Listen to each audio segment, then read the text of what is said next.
आज एक बर्ड का स्केच ड्रॉ करने वाले हैं। इसके लिए सबसे पहले एक सर्कल ड्रॉ करना है, देन एक बड़ा ओवल ड्रॉ करना है। ओवरऑल स्ट्रक्चर देखना है कि बर्ड का किस तरीके का है, उसके बाद ये ड्रॉ होंगे। देन इसको कुछ सिंपल लाइंस में हमें ड्रॉ करना है। जो भी हमें स्ट्रक्चर बर्ड का दिखाई दे रहा है, जिस तरीके की वो दिखाई दे रही है, उसको सिंपल कुछ लाइंस में ड्रॉ करना है। इससे बेनिफिट ये होता है कि जो भी मिस्टेक होती है वो हम इन स्ट्रेट लाइन में ही ठीक कर लेते हैं। थोड़ा-सा चोंच वाला पार्ट ड्रॉ करा है, फिर नीचे का ये किस तरीके से राउंड है, किस तरीके से सर्कल है, देखना है और धीरे-धीरे उसको पहले सिंप्लीफाई करना है ओवरऑल पेपर पर, कि कितनी बड़ी या छोटी हमारी बर्ड होगी, किस तरीके का उसका स्ट्रक्चर है और जो भी मिस्टेक्स है, वो इतने तक आपको देख लेना है। जो ओवरऑल स्ट्रक्चर बनाया है, बाहरी जो आउटलाइन की है, उसमें ही देख लेना है कि क्या मिस्टेक है। इतना बनाने से ही फ़ील आ जाता है कि जो हमारे हमने लाइन्स ड्रॉ करी है वो सही है या गलत। तो उसको पहले ही देख लेना है, उसके बाद धीरे-धीरे शेडिंग करते हुए जाना है। शेडिंग क्या होता है? वैल्यू। बस वैल्यू को समझना है कि डार्कनेस और लाइटनेस कहाँ पर कितनी है। शेडिंग को हम डार्क वाले एरिया से शुरू करते हैं। जो पार्ट आपको ज़्यादा डार्क दिखाई दे रहा है, वहाँ से धीरे-धीरे शेडिंग करना शुरू करेंगे। शेडिंग में भी यहाँ पर बस लाइटनेस और डार्कनेस को देखना है। जैसे आईज वाले पार्ट को मैं पहले कर रही हूँ, ये थोड़ी डार्क है, बीच में एक हाईलाइट छोड़ा है और धीरे-धीरे इसके छोटे-छोटे बालों को ड्रॉ करते हुए जाना है। बस स्ट्रोक्स देने हैं उसके लिए, लाइट और डार्क स्ट्रोक्स। वो कैसे होंगे? देखना है कहाँ पर लाइट वाला पार्ट है और कहाँ पर डार्क वाला। स्ट्रोक्स एक ही तरीके से दी गई है, बालों वाला थोड़ा-सा फ़ील लाने के लिए। बस वो डार्क और लाइट पेंसिल चलाई गई है।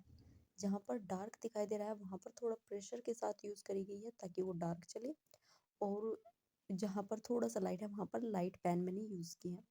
एक ही पेंसिल से दोनों तरीके के मैंने स्ट्रोक्स लगाए हैं। इसकी प्रैक्टिस आप अलग से कर सकते हैं। एक पेंसिल से आप स्ट्रोक्स की, लाइन्स की, ओवल्स की, इन सब की प्रैक्टिस अलग से कर सकते हैं।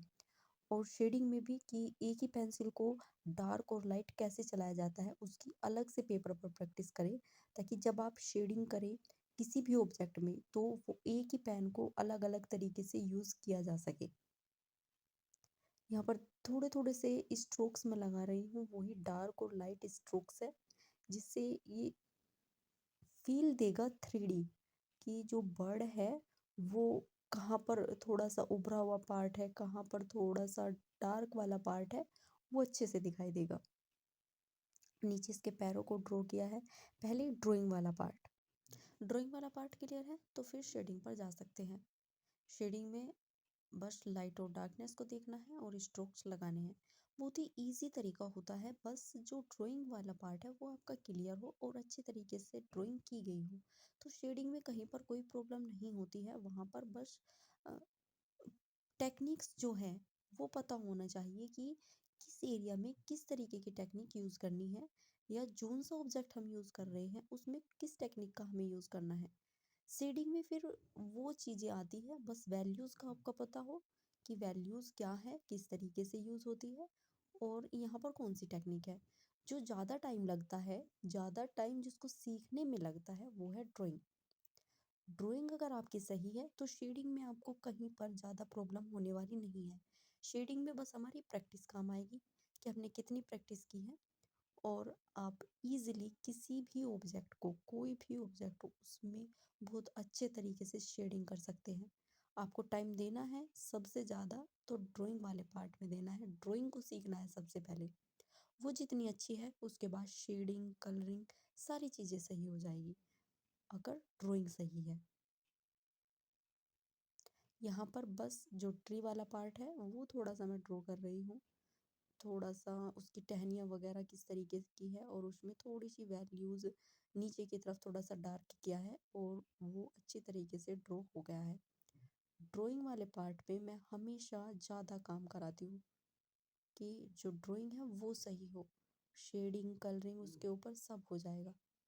और इस तरीके से ये हमारी जो बर्ड है वो बहुत ईज़िली ड्रॉ हो गई है सर्कल्स के थ्रू।